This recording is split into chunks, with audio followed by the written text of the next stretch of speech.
Hey everyone, after reading through the documents and looking into this case, I honestly do not know what to call it.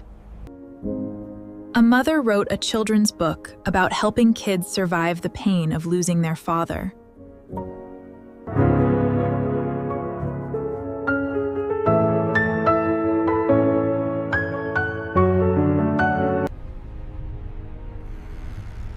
Just hearing that is enough to send a chill down your spine.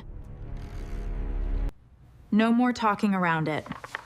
Her name is the subject of this investigation.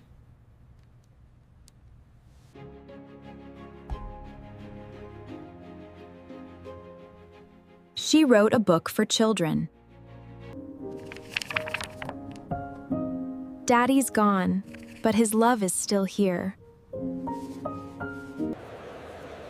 In front of the cameras, she appeared like a strong woman.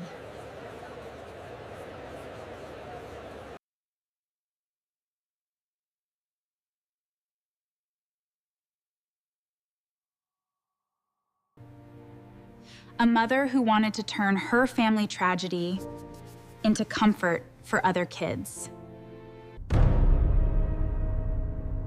But behind that book was a truth that felt ice cold.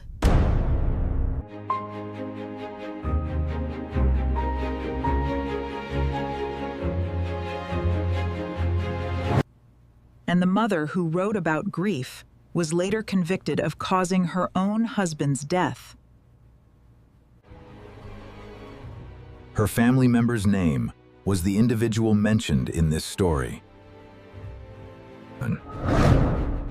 And this became one of the most complex and widely discussed cases in recent years. From the outside, the Richins family looked like a successful American family.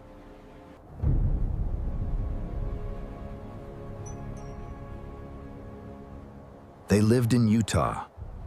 A place with mountains, beautiful houses, quiet roads, and a calmness that makes tragedy feel impossible.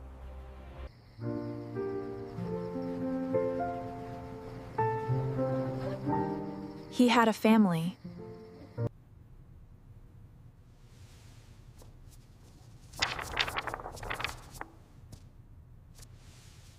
He had 3 sons.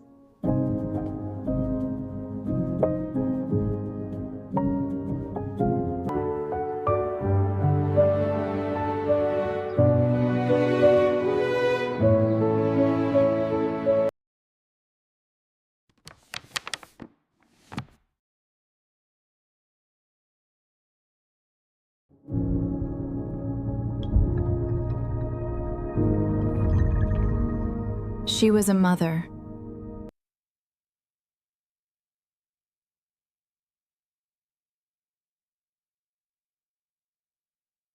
Together, we're building a brighter future, one step at a time, for our family and for yours.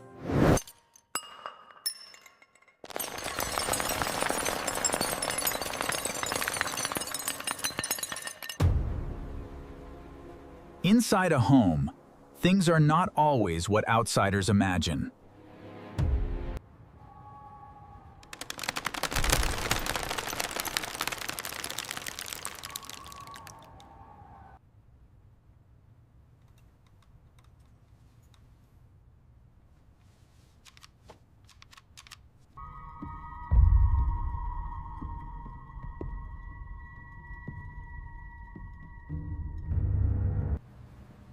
Do these documents confirm the transfer of ownership?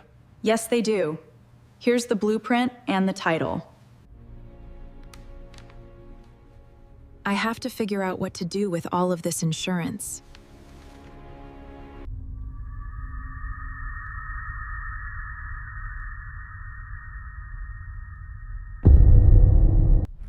And then, in the darkness of those conflicts, a frightening story began to take shape.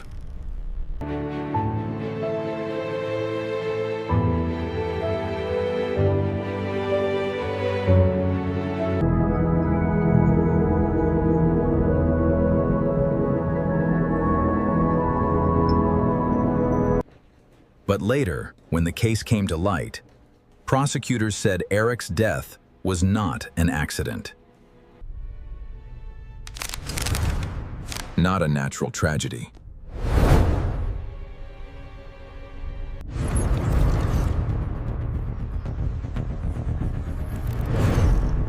But the result of a plan.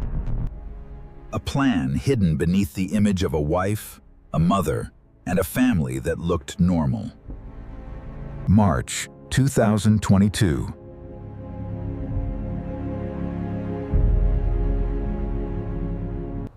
A quiet night in Utah.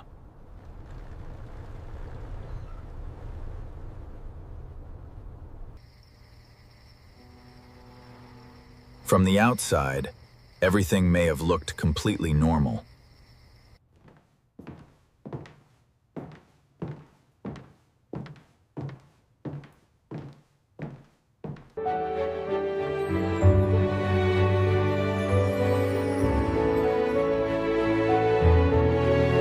You had everything you ever wanted. But it still wasn't enough, was it? You took everything away.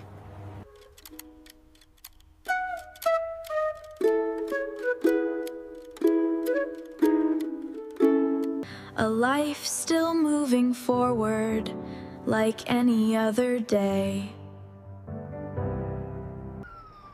But only a few hours later, that home would become the center of a murder case. According to the case records, Kouri Richins died after drinking a beverage that contained fentanyl.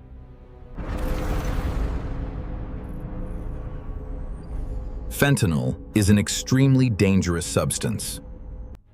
Even a very small amount can kill a person. And in this case, prosecutors said the amount of fentanyl in Erica's body was extremely high. At first, Eric's death may have looked to many people like an overdose. A sudden tragedy.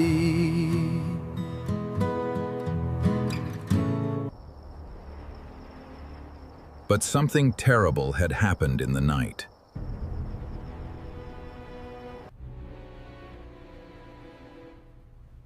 But investigators did not stop at that simple answer.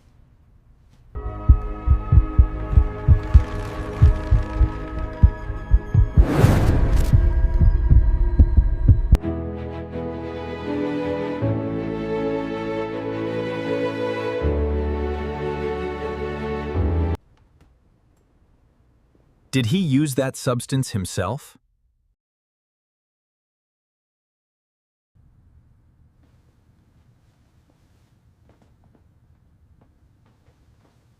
Where did he get it from?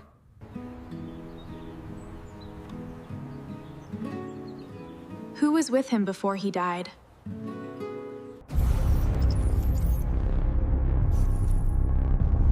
What really happened inside that house? And why did money, property, insurance, and Kouri's actions become so important after his death? From that moment, Eric's death was no longer just a family tragedy.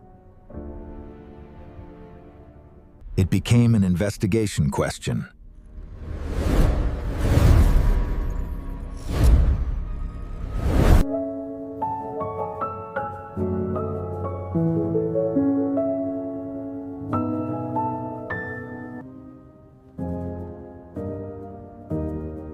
Three children had lost their father. I never thought something like this would happen in our town. But the biggest question still had no answer.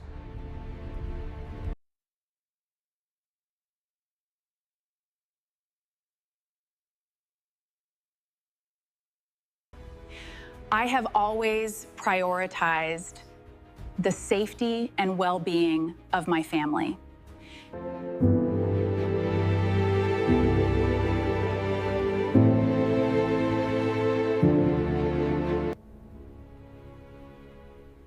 But the image of a grieving mother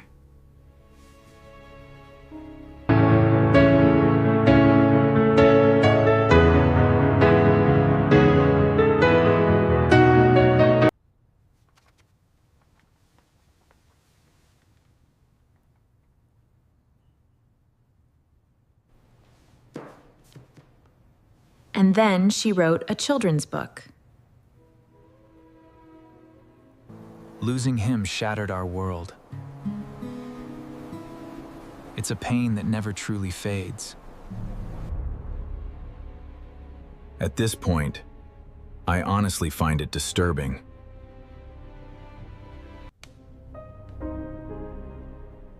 Could a normal person write a book about a child losing a father? While later being convicted of creating that very pain?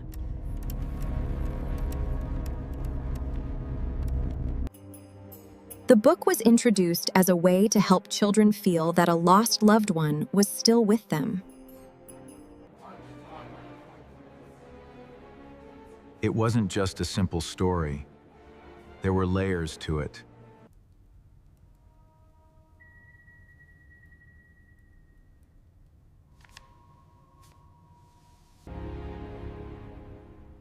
A broken family trying to heal.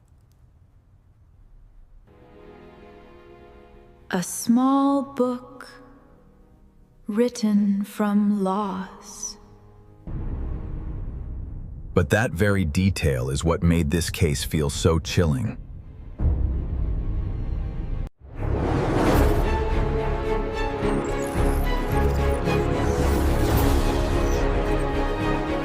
People no longer saw only a grieving mother.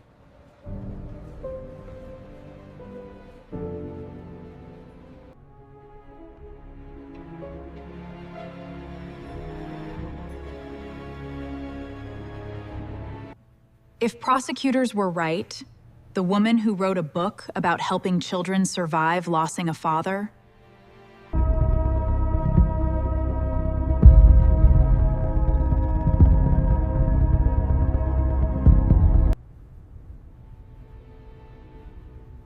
Not only because a husband was dead,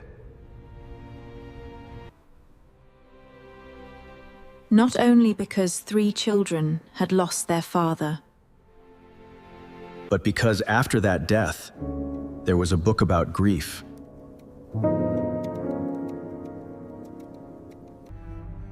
a book placed right between tragedy and suspicion.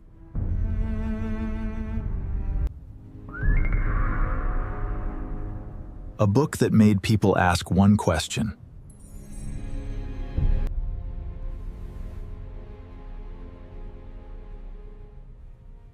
Was that real grief?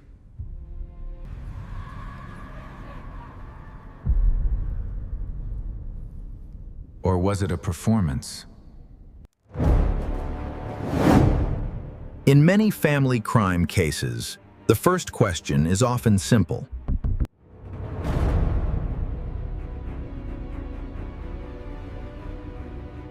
Who benefits?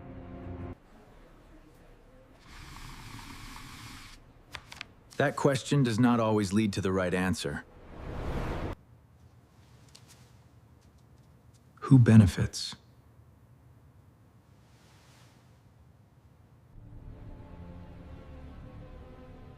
In the Kouri Richins case, prosecutors began looking at money. Property.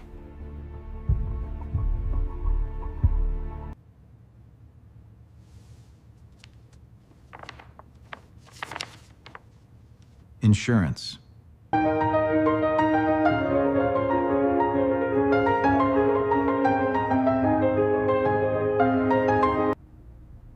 Debts.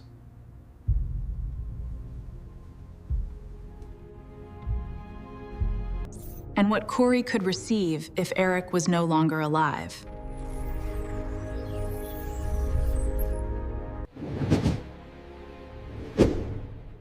According to prosecutors, the motive was not a sudden burst of anger. Not one moment of losing control.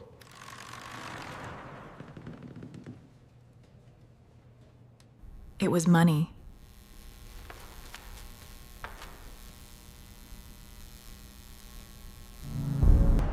It was the desire to leave the marriage while still keeping what Eric had. Prosecutors said Kouri wanted to leave Eric but did not want to leave his money. That is a very cold statement. Because it turns a marriage into a calculation.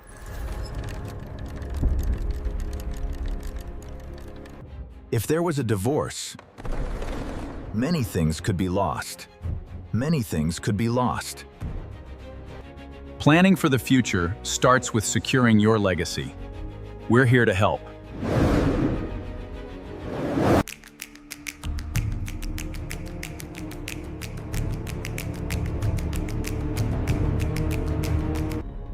I needed to know what was happening.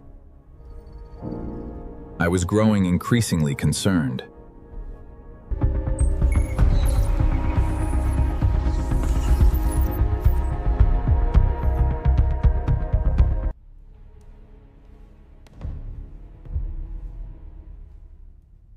Insurance documents.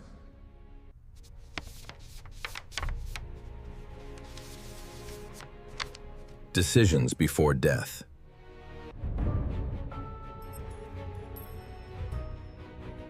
Actions after death.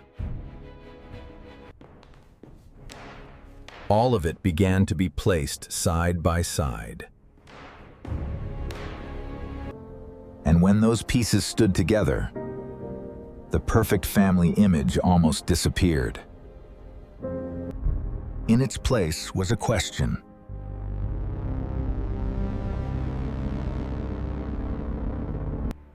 Or was his death the final part of a plan prepared in advance? At this point, you start to see how frightening marriage can become when love is replaced by money and calculation. Someone who once lived with you and built a family with you Can end up becoming the center of a murder case.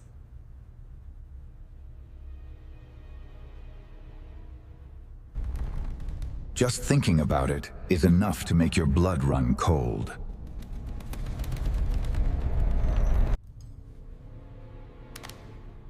The most frightening part of this case was how the death happened.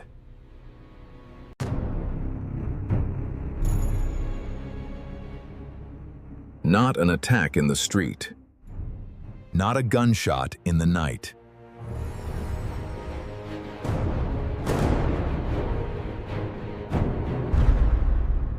Not a crime scene that was easy to see.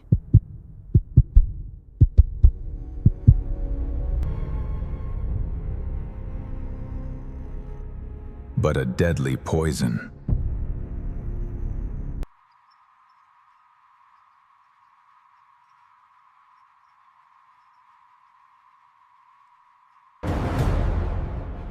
Something that could make the death first appear like an overdose.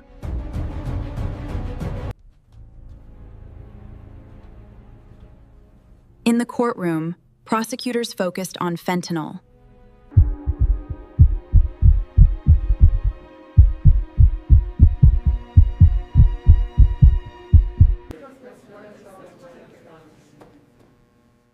They said fentanyl did not naturally appear in his body. Not a crime scene that was easy to see. And they said the person behind his death was Kouri.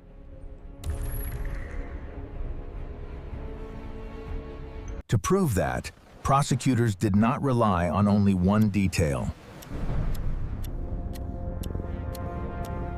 They used many pieces.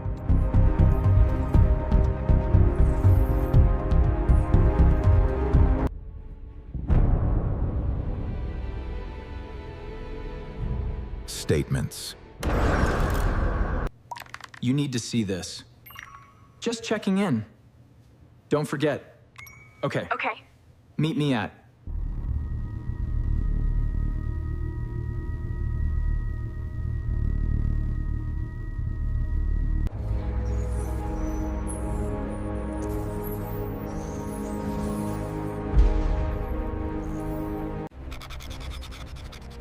Analyzing the finances. There are too many red flags here. Insurance.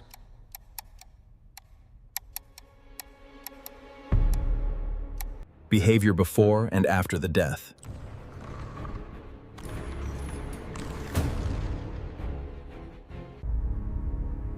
Things Eric had once feared.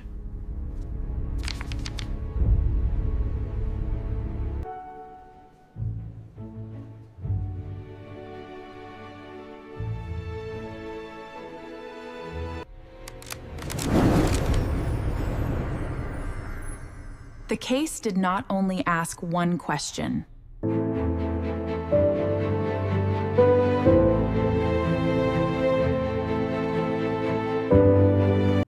It also asked more.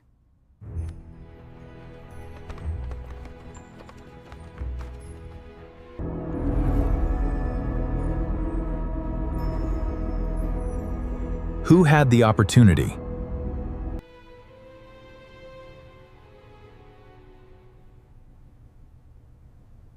Who had the motive?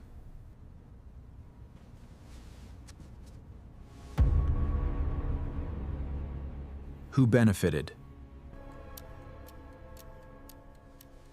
And who controlled the story after Eric was gone? Kouri maintained her innocence regarding the passing of her husband.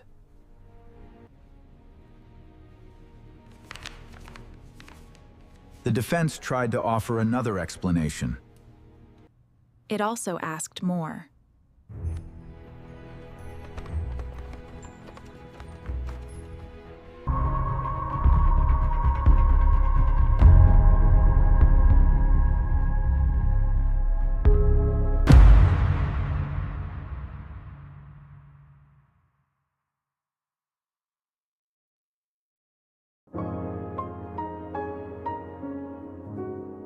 A book about grief had been published after the death. And behind all of it was an alleged plan built around money and control. When the case went before the jury, the question was no longer whether the story was strange.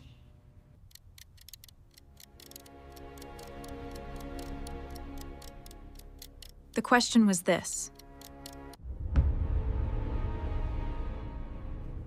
Was there enough evidence to reach a verdict in this case? In the end, the jury gave its answer.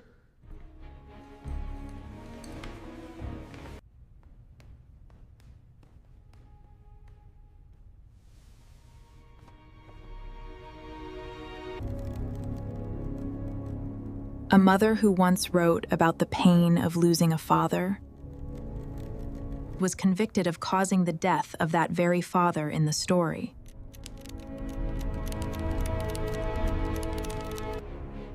After that, she was sentenced to life in prison without the possibility of parole.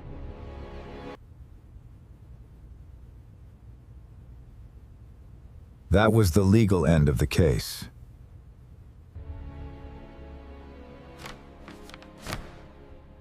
But it was not the end of the pain. Because after everything, the individual was gone.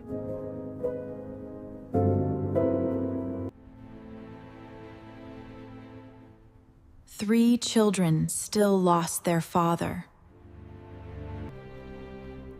A family still lost a son, a brother, and a loved one. And a book once introduced as comfort for children became the most haunting detail of the entire case.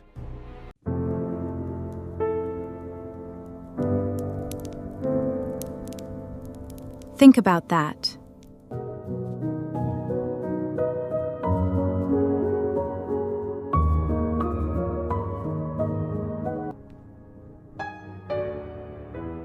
The author writes a book suggesting that grief can be healed. But then that same mother is convicted of creating that grief.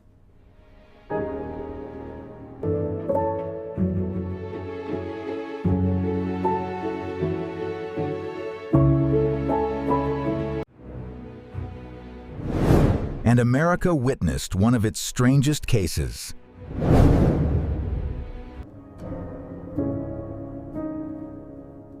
A mother wrote a book about the pain of losing a father.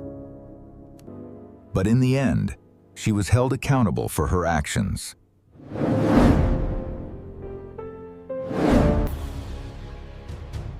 The question left behind is not whether Kouri Richins was convicted. The question left behind is this: Vilka? How can someone write about the pain of children while being convicted of creating that very pain?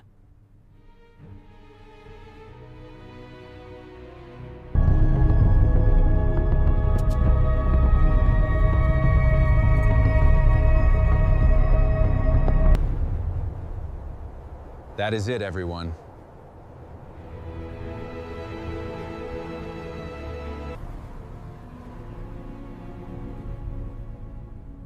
After hearing this case, does it not feel cold?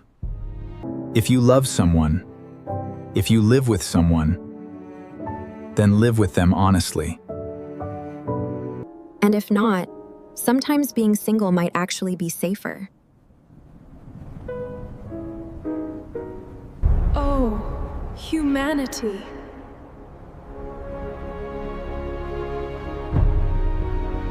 Love.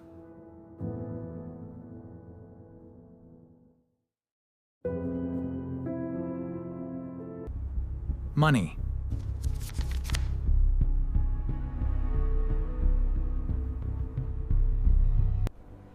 Sometimes, real-life events are more chilling than any fiction.